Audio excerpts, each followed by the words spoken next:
My name is Stacy. I used to live with my parents, brother, and his wife at our family home. But a few months ago, my parents died in an accident. It's been quite busy ever since, but recently the situation has calmed down. I currently live with my brother and his wife Vanessa. She has a quite distinctive personality. I work from home, and except for necessary meetings outside, I am almost always at home.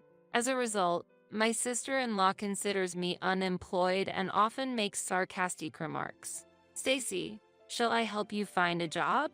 You need to work hard. You can't live here forever. I am working, right? Drying at home and playing around is not what I call work. How about a nighttime job like mine?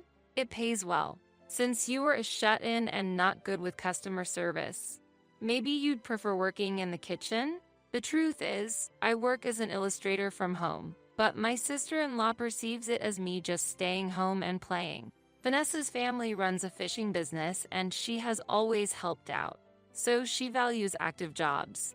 Some people work physically while others work using computers. She doesn't seem to understand this difference, so she tends to view me as not working because I don't go out. When my parents were alive, they used to explain my job to Vanessa, but after she complained to my brother, he also started to be strict with me along with her. One day, after Vanessa returned from her part-time job, during dinner, my brother said, "Vanessa says that you aren't actually working and just playing around on the computer all day. Vanessa continues to work even after getting married, but you, on the contrary, despite not being married, are taking it easy. Are you sure you're fine with that?" My brother actually understands my profession. Yet, he sides with Vanessa and has started to criticize me for being lazy. What are you talking about? Why do I have to be told such things? When I argued back and returned to my room, my brother followed and said, "The conversation isn't over.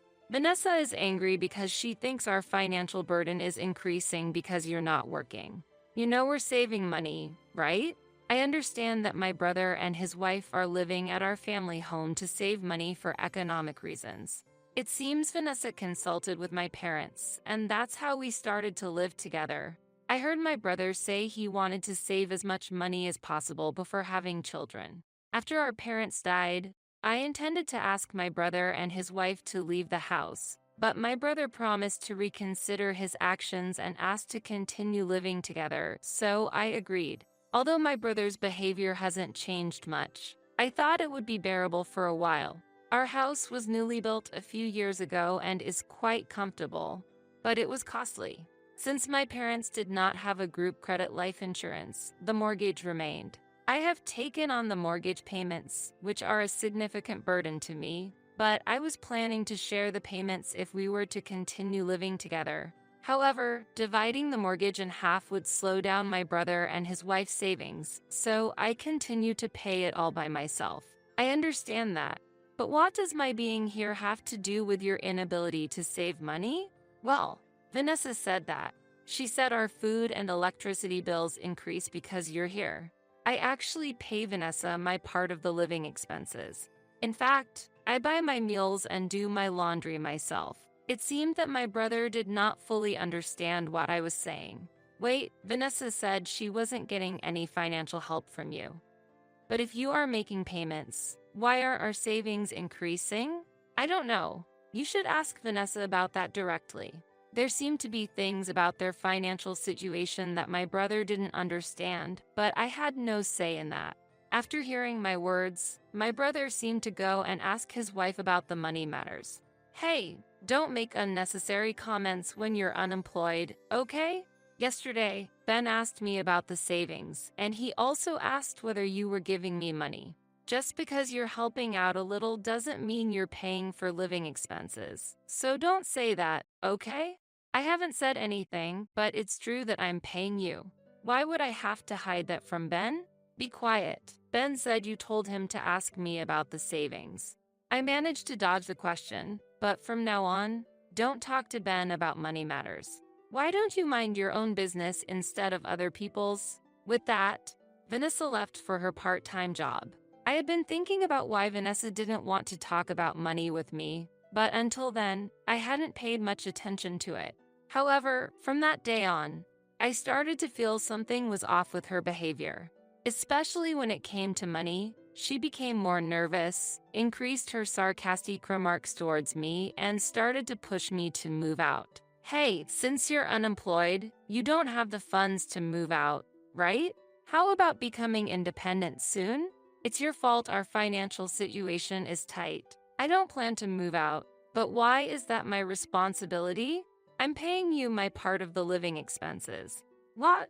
You still don't understand why you have to leave? That's why you're called an ignorant bum. Up until now, Ben and I have been lenient, but we've reached our limit. You have to leave within 3 months. After saying that, Vanessa returned to her room in a huff. Hearing Vanessa's words gave me the impression that Ben had taken over the house.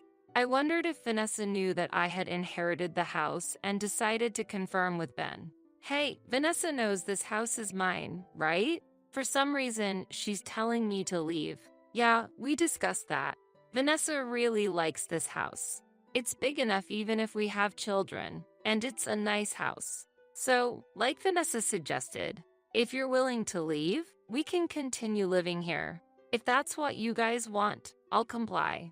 But the house is in my name, so if you're going to take it over, I want you to buy it officially. Also, would you be able to continue paying the mortgage? After thinking it over, Ben replied, yeah, that's impossible. We need to save up money quickly and get our own place. I was actually shocked when I asked Vanessa about our savings before, and there wasn't much. She said she was saving, but I couldn't believe it. When I checked the account, there was indeed very little, and I wondered if there was another account where she was saving. Despite me bearing the full cost of the house's mortgage and maintenance, my brother and his wife's savings were not increasing. Their only expenses are their own meals. Considering Vanessa's past actions, I suspected that she might be spending money without Ben's knowledge. This could be why their savings aren't growing. But I was upset that Vanessa was blaming me for the lack of savings, so I decided to uncover her secret. First, I observed Vanessa's clothing, but there were no signs of expensive brand items, so shopping didn't seem to be the cause. I thought about Vanessa's behavior from various angles, but couldn't find an obvious reason. After several days passed without finding any particular clue, one night, I was at a cafe for a work-related meeting. I witnessed a woman who looked very much like Vanessa walking with a flashy man outside the window. When I secretly followed them, they entered a high-end store that looked like a nightclub. The next day, after my brother went to work, I decided to ask Vanessa about it. Last night, I thought I saw you near the station. Weren't you with a man? Vanessa, slightly disturbed by my question, replied, You sure you didn't mistake me for someone else? I was working yesterday and hurriedly left the scene. I thought I might have mistaken her with someone else, but I was sure it was her because she had the same bag. Since I had another meeting that night at the same cafe, I was able to spot a woman who looked like Vanessa walking hand in hand with the flashy man at the same time as the previous day. I gathered my courage and decided to approach Vanessa. Vanessa, weren't you supposed to be at work today? Vanessa, noticing me, quickly withdrew her hand and said, Oh, Stacy, I just came to have a meal with a friend today. The man, unconcerned with Vanessa's reaction, handed me his business card and said, I'm Justin. Please come and visit our club. While I gave a vague response and took his card, I looked at Vanessa. Vanessa, looking pale, told the man, We're going home now. Really? But you said you'd order champagne today. The man said, I'll be going home now. With that, Vanessa left me behind and hurried away. It became clear from the man's words that she was spending a significant amount at the nightclub, and yet she had been complaining to my brother that I was hindering their savings, so I decided to tell him everything and hurried home, resolved to have Vanessa leave the house. When I arrived, only Vanessa was there, and upon seeing me, she started to yell at me. If you tell Ben about this, I won't overlook it. You get to stay in this house because of us. We're supporting an unemployed person like you. I hadn't expected my brother to be absent, but it was a good time to confront her since I had things to ask. Vanessa still labeled me as unemployed and insisted I was living off them, so I boldly asked her, Vanessa, Do you by any chance think this house belongs to my brother? What are you talking about? Ben inherited it from your parents, so of course, this house is his. Do you think you have the right to live here as a family member? Vanessa countered my statement, showing no belief in my words. This made me feel that Vanessa still didn't understand that I had inherited the house. This house was actually passed down to me from our parents. Since there was remaining mortgage debt, and my brother's income alone was not enough to repay it, I took it over. That can't be. We aren't repaying any mortgage. I have taken over the mortgage and am paying it in full. Moreover, I am also covering the necessary expenses for maintaining the house. Vanessa doubted my words, starting to accuse me of being a liar. While we were arguing, my brother returned from work. Is there a problem? I could hear voices from the entrance, and the neighbors were concerned. With my brother's arrival, Vanessa seemed to feel she had gained support and confidently said to me, "Ben, explain. This house was inherited by you, and Stacy, who is unemployed, should leave." My brother grasped the situation and spoke to Vanessa. "Don't you remember? We couldn't continue to pay the mortgage and live off our income alone, so it was decided that Stacy would take over the house. Have you forgotten a promise we made to live here until we're financially stable?" I don't remember any promises like that. Despite my brother's explanation, Vanessa continued to claim she didn't remember. My patience reached its limit, and while showing her the property register, I confronted Vanessa. "Please look at this. My name is listed as the owner, isn't it? Vanessa, the only thing you are allowed to do is to live here. Why do you think you have the right to kick me out?" No, I genuinely didn't know. If you had shown me the property register from the start, I won't say things like that anymore. I'd be at a loss if I were driven out now. Vanessa tried to salvage the situation, but I didn't listen to her and continued. "You've been going to nightclubs and running out of money, right? Are you using the living expenses I provided for the nightclub? Even yesterday, you were about to order champagne. If you continue to live like this, you won't be able to save up money." I vented all my frustrations at Vanessa. Vanessa glared at me, looking like she might pounce at any moment. But my brother grabbed her and started to question her. "What did my sister mean when she said you've been going to nightclubs? Is that why we haven't been able to save up any money? You were supposed to be at your part-time job yesterday." No. My brother had assumed Vanessa was going out at night for her part-time job and was shocked to learn she had actually been going to a nightclub. The shock my brother must have felt must have been even greater than mine when I accidentally discovered her secret. Confused by my brother's reaction, Vanessa boldly retorted, "I was just relieving stress at the nightclub. It's not like I was cheating or doing anything wrong, right?" While going to a nightclub might not be considered cheating, I had witnessed Vanessa going out with a host twice, feeling her spending was adversely affecting our household. I had been patient with this short-term situation, but given Vanessa's management of finances, it seemed unlikely they would leave this house on their own. I therefore decided to stop holding back and resolved to have my brother and his wife move out. If Vanessa had to rent an apartment by herself, she might start thinking more seriously about her spending. "Vanessa, you and Ben should move out of this house. It's because you've been living here without much financial burden that you've been able to afford expenses like things like going to the nightclub. You should find a new place within a month. Moving will cost money, but you surely have some savings." I expected my brother to agree with this proposal, but he made an unexpected statement. "I agree that we should leave this house. However, Vanessa and I will live separately. I no longer want her managing my salary, and I don't need a wife who meets other men. Stacy, I'm sorry for the trouble we've caused. We won't wait a month. We'll leave this house immediately." My brother's statement clearly indicated he was considering distancing himself from Vanessa. Realizing this, Vanessa panicked and appealed, "Wait, are we getting a divorce? It's impossible to move out so soon." But my brother did not side with her like he had before. Despite her surprise, Vanessa showed resignation. Then, "Wait until my next payday. I only have a few $100s now, and I can't go anywhere.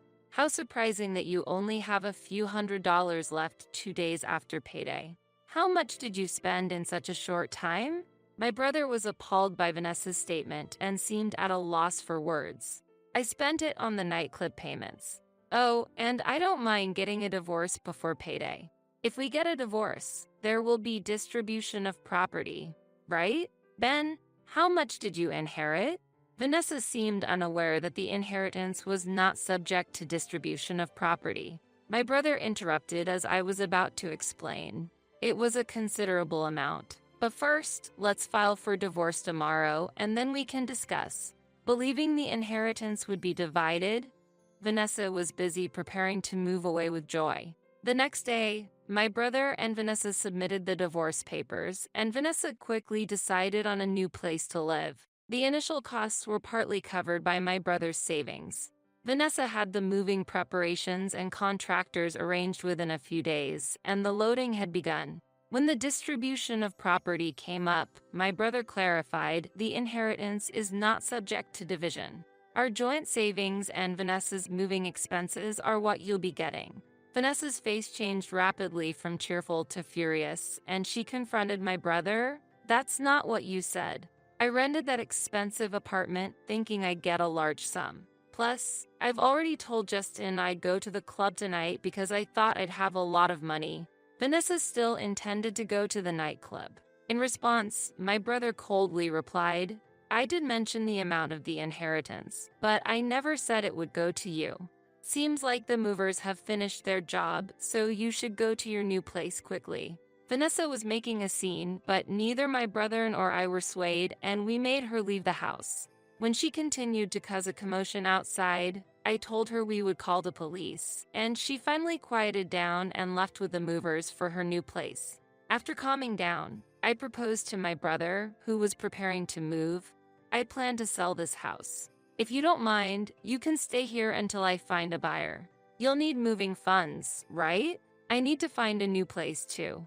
Tears filled my brother's eyes as he expressed his gratitude.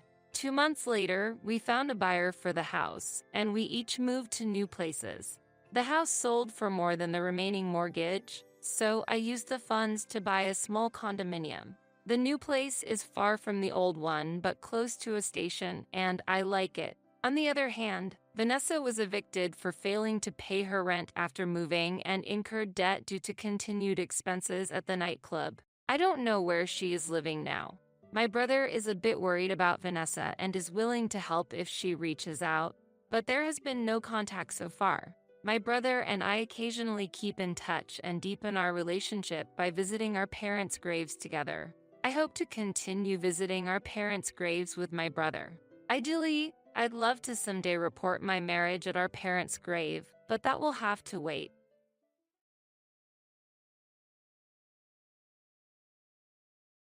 My name is Jane. I am currently fulfilling my role as a professional while simultaneously raising my beloved only son, Paul. I have a long history of work experience and never intended to give up my career, even after getting married. Especially in my small but independent company, I have never faced a situation where my salary was reduced even after returning to work post-childbirth. During the leave I took for my son's childcare, I entrusted the management of the company to someone I trust, so I never worried about the management or progress of the business. However, the only issue that troubles me amidst my peaceful days is entirely different. It involves the presence of my mother-in-law. My husband Danny, our son Paul, and I lived together in a comfortable house. But soon after my father-in-law passed away, my mother-in-law suddenly imposed herself into our home. I assumed she would return to her own home after a short stay, but she chose to continue living with us without showing any intention to leave. When I gently inquired, "How long do you plan to stay with us?" her reaction was unexpected. She became emotional and exclaimed, "How could a heartless daughter-in-law attempt to drive out an old woman like me? After losing my beloved husband, being forced to live alone in my hometown is incredibly cruel." Danny, who had overheard part of the conversation, rushed to her side and comforted her. "Mom, it's okay. I would never kick you out, so please don't cry." After she calmed down, Danny took her to a different room. Once we were alone, he looked at me sharply and accused, "How can you say such horrible things to my mother? Do you not have a heart?" Misunderstandings might have arisen because Danny did not hear the whole conversation, but I had not forbidden my mother-in-law from living with us. As I explained, I was just asking how long you plan to stay, not that I wanted her to leave. He retorted, "Asking about the stay sounds like you want her to leave early. Can't you understand other people's feelings?" I regret using inappropriate words, but I never intended to drive her out. However, Danny, taking my mother-in-law's excessive reaction at face value, seemed to have decided I was in the wrong. I had no choice but to leave the situation as it was, making my daily life small troubles deepen due to complex family relationships and the nuances of emotions involved. As a business owner, mother, and wife, I juggle these roles daily, trying to balance each. I wonder how long my mother-in-law plans to stay in our home. Asking her directly would likely result in her accusingly crying and appealing to Danny, so I hesitate to ask directly. Yet, when I contemplated how long she might stay, she unexpectedly announced, "I've sold my old house, so I'm moving all my belongings here," in front of the moving company truck parked outside our home, leaving me speechless. It was my day off, and I had planned to take Paul to the amusement park. However, Danny approached my mother-in-law, suggesting, "Then, today will be for sorting things out." This visit to the amusement park was a promise made long ago, eagerly anticipated by Paul, who looked disappointed when he asked, "Mom, what about the amusement park?" "Don't worry, Paul. As promised, we're going to the amusement park," I reassured him. Danny frowned and showed his dissatisfaction, asking, "Are you planning to leave the luggage unattended just for going to the amusement park?"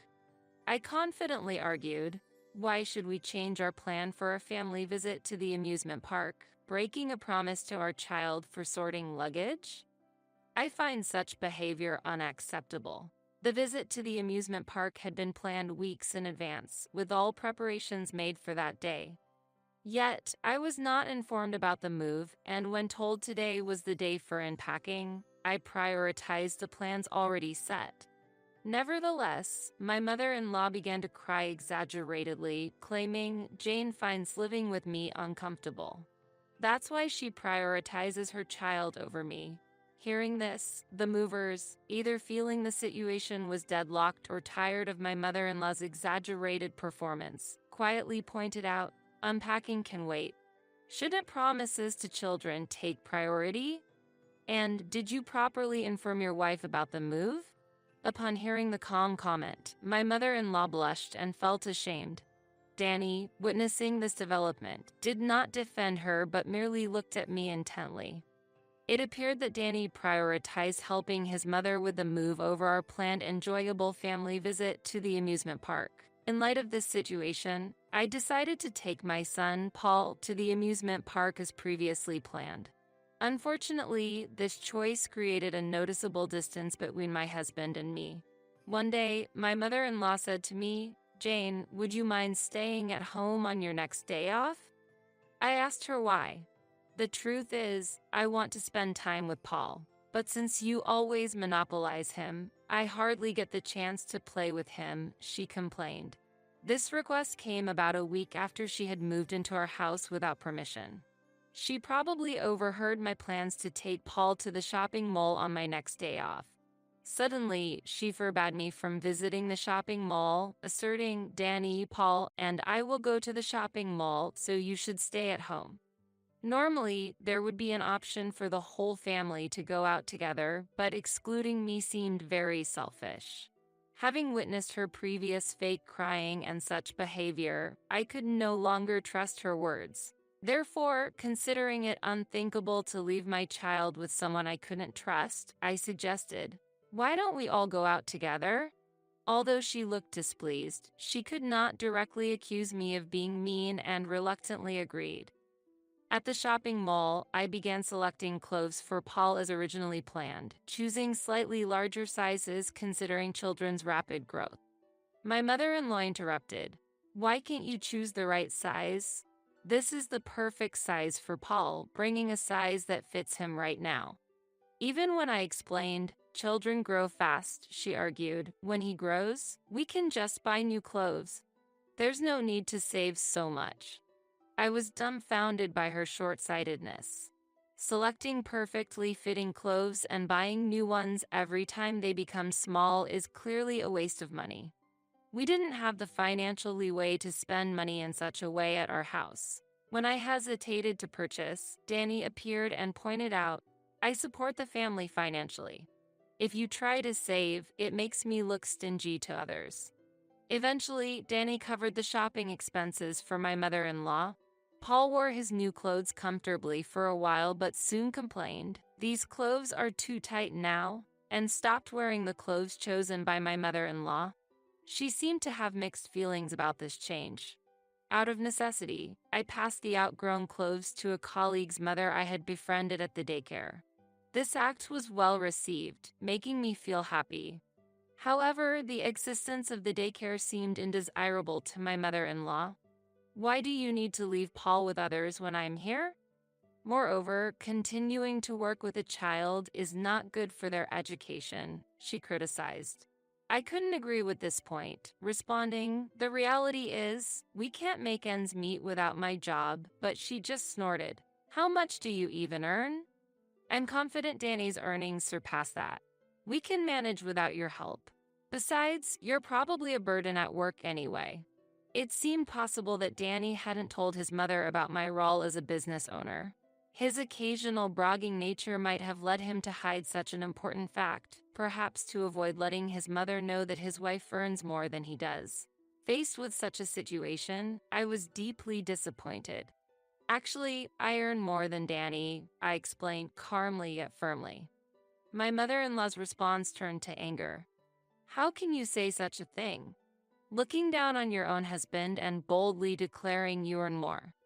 Do you not respect your husband? You neglect your duties at home and boast about out-earning him.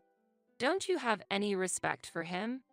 Danny can manage perfectly fine without you, she exclaimed furiously. As her anger reached its peak and her voice echoed throughout the room, Danny appeared, asking, what's going on here? As if she had found reinforcements, my mother-in-law spoke with renewed vigor. Hey, Danny. Actually, we wouldn't be troubled without Jane, right? It should just be you, me, and Paul living happily together. Don't you think our life is being constrained because Jane is here? She said. What?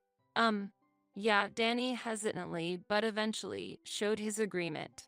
Then, the best thing to do is to divorce. She continued, and shockingly, she immediately took out a divorce form. It seemed she had wanted our divorce for some time. I no longer had any expectations for a father who prioritizes his mother over his child. However, I had no intention of giving up custody of my child. It seems my presence is entirely unwelcome. If you wish for a family of 3, then I shall leave this house, I responded calmly. And without hesitation, I signed the divorce form she proposed. Despite forcing me to cancel our amusement park plans and insisting on helping with the packing, as soon as I started preparing to move out, she took Danny on a trip. Though she invited Paul to a trip, he had seen her unpleasant behavior towards me and still resented her for nearly causing us to miss our amusement park trip. He chose to stay with me, declining her invitation. Thus, Danny and she ended up going on a trip alone. I took this opportunity to move mine and Paul's belongings to a new home. I also left a letter stating that the responsibility for future rent payments, custody, and property division would be Danny's, as outlined through a lawyer. Returning from a week-long trip, Danny and his mother, unaware of the situation, contacted me surprisingly quickly.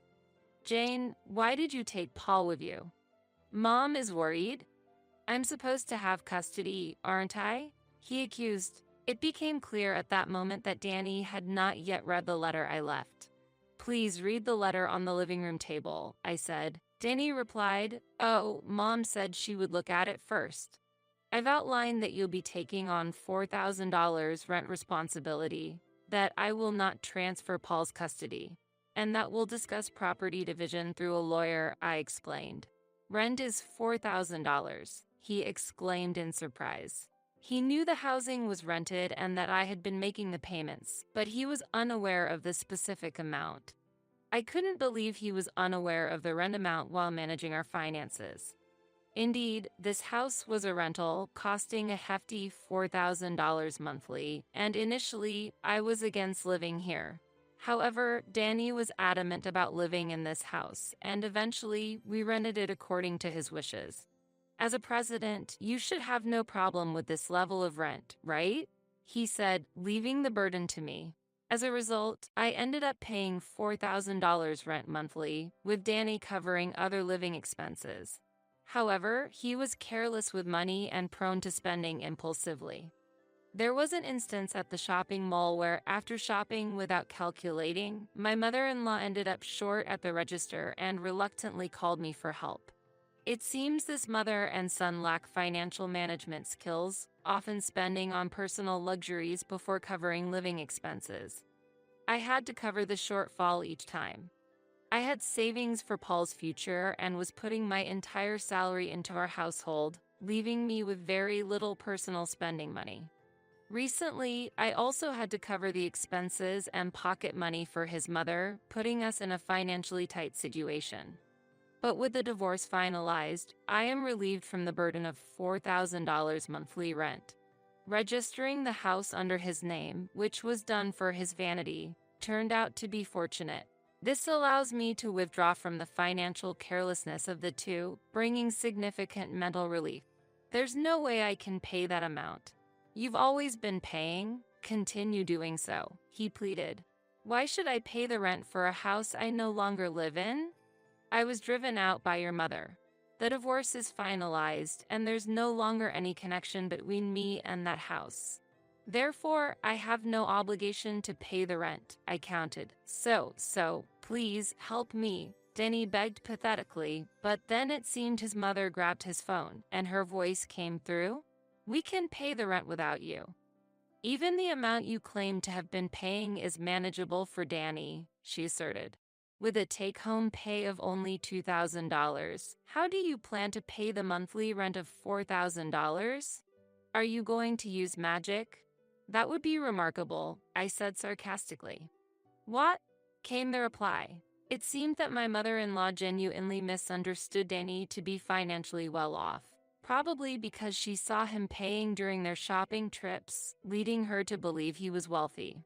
I was just dumbfounded by this fact. I thought it was impossible for Danny, with his take-home pay of $2,000 and almost no savings, to afford the rent.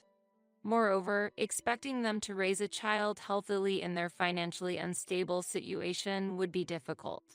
Even without Paul's consent, custody would naturally fall to me, as Danny and my mother-in-law couldn't provide a suitable environment for raising a child. So, what should we do then? They were bewildered. If you can't pay the rent, you have no choice but to change your living situation. You'll have to notify the real estate agent to cancel your lease. The longer you delay, the more you low in rent, I urged them to act swiftly. My words were met with, "Shut up. I know that much," from my mother-in-law, who clearly had no room for fake tears in this situation. After hanging up, I completed the move to a new apartment with Paul. This apartment is close to my workplace and conveniently located near shops and medical facilities. About a month after the divorce, my mother-in-law and Denny showed up at my company. They began loudly demanding to see me at the entrance, as reported by the receptionist. I was out having lunch with Paul at the time but hurried back with him upon hearing they were causing a commotion. Fortunately, there's a daycare within the company, so I could bring Paul inside.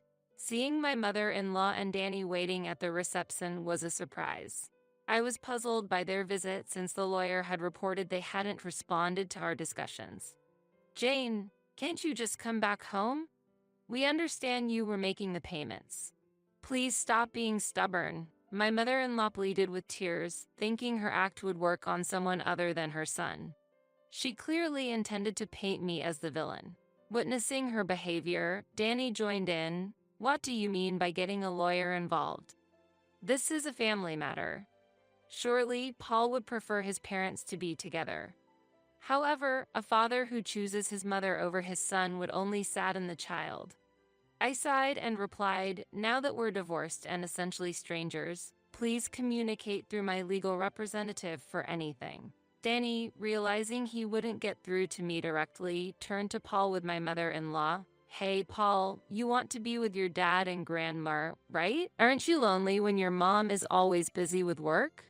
Frightened by their words, Paul hid behind me and cried out loudly, I hate you both because you're mean. His crying had a more significant impact on the people around than my mother-in-law's fake tears. Soon after, other employees came and escorted Danny and my mother-in-law outside, to my relief.